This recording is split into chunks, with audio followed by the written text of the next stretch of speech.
Jadi begitu terjadinya Yaumul Ba'ats, hari berbangkit, hamba Allah yang pertama kali dibangkitkan itu adalah Nabi Muhammad sallallahu alaihi wasallam. Kemudian beliau bergegas pergi menuju ke Al-Haud, ke telaga beliau. Di sanalah beliau menanti umatnya. Bagaimana cara Nabi tahu itu umatnya atau bukan? Dari keindahan perhiasan cahaya wudhu yang memancar dari anggota tubuhnya. Dengan itulah Nabi tahu yang mana umatnya, yang mana bukan umatnya. Oleh karenanya alangkah sedihnya jika ada orang Islam, jika ada orang yang beriman seumur hidupnya nggak pernah sholat. Karena kalau dia tidak pernah sholat, berarti dia tidak pernah wudhu. Kalau dia tidak pernah wudhu, tidak muncul cahaya itu pada dirinya pada Yaumul Ba'ats, pada hari berbangkit. Sehingga dia tidak diakui sebagai umat Nabi Muhammad SAW, karena tanda-tanda bahwa dia sebagai umat Nabi Muhammad SAW tidak ada pada dirinya. Jadi bersyukurlah kita, karena kita sudah menjadi hamba-hamba Allah yang dengan penuh kesadaran menegakkan sholat yang wajib dan juga menegakkan sholat-sholat yang sunat. Sebelum kita menegakkan sholat kita, untuk memenuhi persyaratan, kita terlebih dahulu berwudu. Bekas-bekas dari wudhu kita itulah nanti akan menjadi perhiasan yang mengeluarkan cahaya kemilau yang indah, sekaligus sebagai pertanda bahwa kita ini adalah umat Nabi Muhammad sallallahu alaihi wasallam. Kemudian fadilah yang ketiga, orang yang berwudu itu akan menjadi bahagian hamba-hamba yang bertaubat dan hamba-hamba yang mensucikan diri. Hamba-hamba yang bertaubat dan hamba-hamba yang mensucikan diri itu akan dicintai oleh Allah Subhanahu wa taala. Secara ringkas kita bisa menyimpulkan orang yang rajin berwudu dan menjaga wudunya ini akan menjadi hamba-hamba yang dicintai oleh Allah Subhanahu wa taala. Dari mana kita tahu? Dari firman Allah yang ada di dalam surat Al-Baqarah ayat 222. Innallaha yuhibbut tawwabina wa yuhibbul mutatahhirin. Sesungguhnya Allah mencintai orang-orang yang bertobat, dan sesungguhnya Allah mencintai orang-orang yang mensucikan diri. Siapa orang yang bertaubat? Siapa orang yang mensucikan diri? Ini terjawab melalui hadis yang diriwayatkan oleh Imam Tirmizi, yaitu orang-orang yang berwudu, karena setelah mereka berwudu, mereka akan membaca satu bacaan, di mana kandungan dari bacaan itu adalah memohon kepada Allah agar mereka menjadi bahagian dari orang-orang yang bertaubat dan menjadi bahagian dari orang-orang yang mensucikan diri. Di dalam hadis yang diriwayatkan oleh Imam Tirmizi, Nabi mengajarkan kepada kita bacaan apa yang harus kita baca setelah kita selesai berwudu. Bacaannya itu adalah asyhadu alla ilaha illallah wahdahu la syarikalah wa asyhadu anna muhammadan abduhu wa rasuluhu Kemudian dilanjutkan dengan doa, Allahumma ja'alni minat tawwabina wa ja'alni minal mutatahhirin wa ja'alni min ibadika sholihin. Apa isi doa itu? Allahumma ja'alni, ya Allah jadikanlah hamba minat tawwabina, bahagian dari orang-orang yang bertaubat. Wa ja'alni, dan jadikanlah hamba minal mutatahhirin, bahagian dari orang-orang yang mensucikan diri. Wa ja'alni min ibadika sholihin, dan jadikanlah hamba bahagian dari hamba-hambamu yang soleh. Tawabin dan al-mutatahhirin itu adalah hamba-hamba yang dicintai oleh Allah, seperti yang Allah sebutkan di dalam surat Al-Baqarah ayat 222 tadi. Innallaha yuhibbut tawabina, sesungguhnya Allah mencintai orang-orang yang bertaubat, wa yuhibbul mutatahhirin, dan mencintai orang-orang yang mensucikan diri.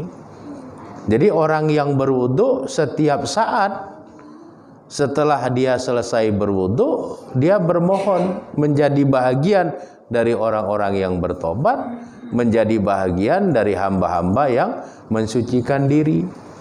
Sehingga orang yang rajin berwudu dan menjaga ibadah wudunya, ini akan menjadi hamba-hamba yang dicintai oleh Allah Subhanahu wa taala.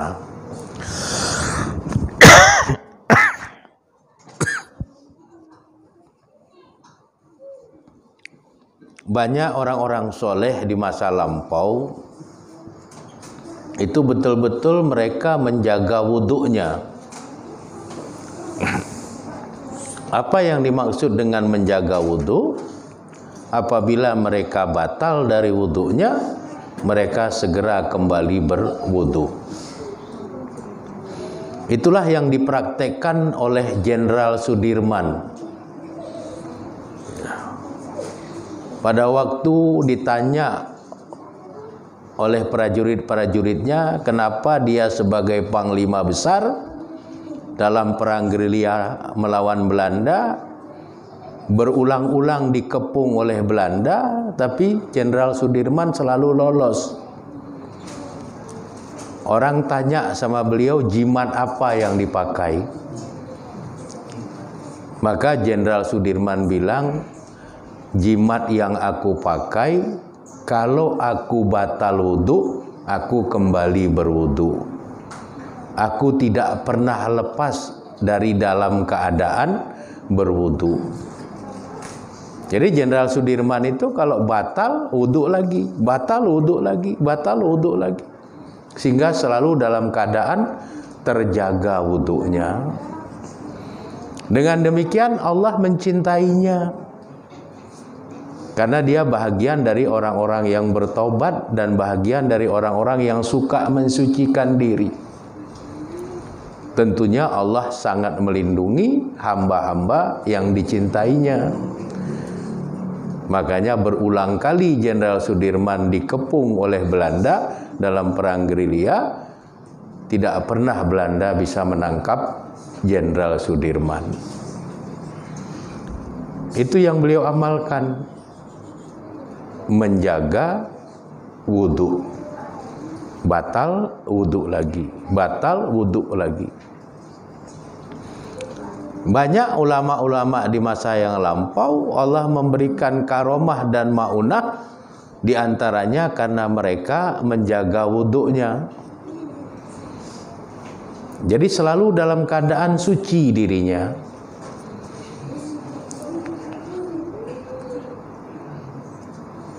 Mau tidur wudu, bangun tidur wudu. Mau sholat wudu.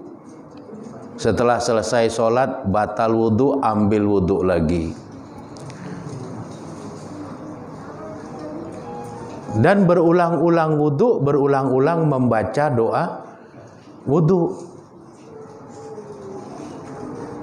Sehingga jadilah mereka minat tawabina dan minal mutatahhirin, menjadi bahagian dari hamba-hamba yang bertaubat dan menjadi bahagian dari hamba-hamba yang mensucikan diri.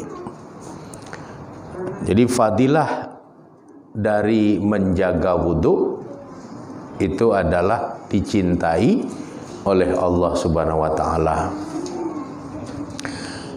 Kemudian yang keempat, fadilah dari wudu itu bisa menggugurkan dosa-dosa. Sebagaimana yang disebutkan oleh Imam Muslim dalam hadis beliau, di mana hadis ini bersumber dari sahabat Abu Hurairah. Nabi bersabda, "Man tawaddo'a fa ahsanal wudu." Siapapun yang berwudu maka perbaguslah wudunya. Kharajat khotoyahu min jasadihi. Kalau dia berwudu dan bagus wudunya, kharajat khotoyahu, keluarlah kesalahan-kesalahannya min jasadihi, dari jasadnya. Hatta takhruja min tahti azfarihi, sehingga dosa-dosa kesalahan-kesalahannya itu berguguran keluar dari bawah kuku-kuku jemarinya. Jadi pada waktu kita berwudu, cuci kedua tangan, gugurlah dosa yang dibuat oleh tangan. Pada waktu kita berkumur-kumur, gugurlah dosa mulut kita bersama dengan keluarnya air wudu dari kumur-kumur kita. Pada waktu kita membasuh hidung juga begitu. Pada saat kita mencuci wajah, di mana di wajah kita itu ada mata, dosa-dosa dari pandangan mata itu gugur bersama dengan air wudu kita. Pada waktu kita mengusap telinga, gugurlah dosa-dosa pendengaran, yang barangkali ada hal-hal yang tidak pantas terdengar oleh kita, karena itu merupakan dosa terdengar oleh telinga kita. Gugurlah dosanya pada saat kita mengusap telinga kita di dalam wudu. Pikiran-pikiran yang kotor itu terbersihkan dengan air wudu yang kita usapkan di kepala kita. Langkah kaki kita yang enggak jelas, yang kadang-kadang membawa ke tempat dosa, gugur kesalahan dan dosanya bersamaan dengan air wudu yang kita gunakan untuk mencuci kaki sampai kedua mata kaki kita itu. Jadi itu bahagian dari fadilah, dari keutamaan kita berwudu, bisa melebur, menggugurkan, menjatuhkan dosa-dosa yang kita lakukan. Oleh karenanya semangat kita untuk bisa menjaga wudu ini menjadi penting untuk kita biasakan di dalam kehidupan kita. Kemudian rajinnya berwudu seorang hamba, kata Nabi, adalah bahagian dari pertanda bagusnya imannya. Jadi kalau orang batal dia wudu lagi, batal dia wudu lagi, itu pertanda bagusnya imannya. Karena biasanya kita kalau udah batal 2 atau 3 kali udah malas, kepingin sholat sunat. Habis wudu batal, wudu lagi batal lagi, wudu lagi batal lagi. Alah udahlah nggak usah. Tapi orang yang imannya bagus, semakin begitu semakin semangat. Dia terus berpikir begini, ini setan coba-coba main-main dengan saya ini. Nah, hebat dia atau hebat saya? Mau 30 kali batal, 30 kali kita kembali wudu. Sebagaimana yang dipraktekkan oleh Syekh Abdul Qadir Al-Jailani, di mana dia mau sholat malam di musim yang dingin, musim salju, perutnya tidak enak, bolak-balik buang angin. Berulang-ulang beliau berwudu, berulang-ulang buang angin. Tapi apakah beliau menghentikan keinginannya untuk sholat malam? Tidak. Batal wudu lagi, batal wudu lagi, batal wudu lagi. Karena Allah sedang menguji seberapa tinggi ketangguhan imannya. Jadi kadang-kadang dalam hidup kita Allah menguji kita dengan hal-hal yang terlihat begitu sederhana. Apakah kemauan kita tetap kuat untuk beribadah kepada Allah, atau kita terpaksa mengalah dengan keadaan yang sebenarnya kita bisa memenangkannya.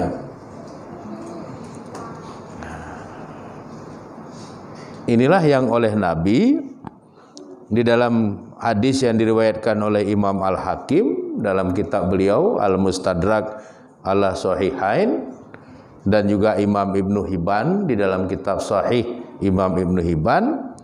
Nabi mengatakan, wala yuhaffizu alal wudu'i, tidaklah seseorang itu bisa memelihara wudu illa mu'minun, kecuali dia adalah orang yang baik imannya. Jadi orang yang bisa menjaga wudu, yuhaffizu alal wudu, menjaga wudu itu adalah orang yang bagus imannya. Jadi kita jangan kalah dengan godaan setan.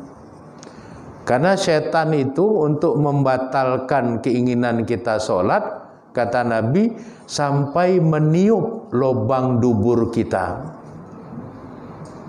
Begitulah tingkat upaya yang dilakukan setan untuk membatalkan sholat kita.